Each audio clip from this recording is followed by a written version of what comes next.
मुख्यमंत्र्यांच्या मध्यस्थीनं आणि आश्वासनानंतर 23 नोव्हेंबर 2023 ला शेतकऱ्यांनी आपलं आंदोलन मागे घेतलेलं होतं।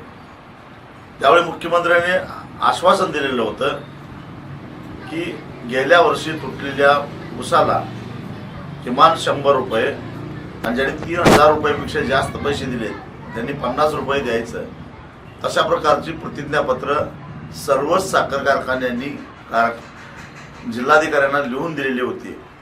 आणि आज त्यातले अनेक कारखाने आम्ही देऊ शकत नाहीत असं राजरोसपणानं सांगतात। एक प्रकारे महाराष्ट्राच्या मुख्यमंत्र्यांनी दिलेल्या आश्वासनाचा हा उपमर्द आहे।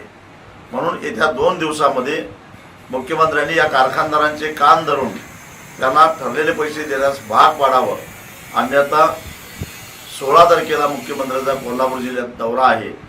आम्ही शेतकरी त्यांचं स्वागत काळी निशाणा दाखवून केल्याशिवाय सोडणार नाही।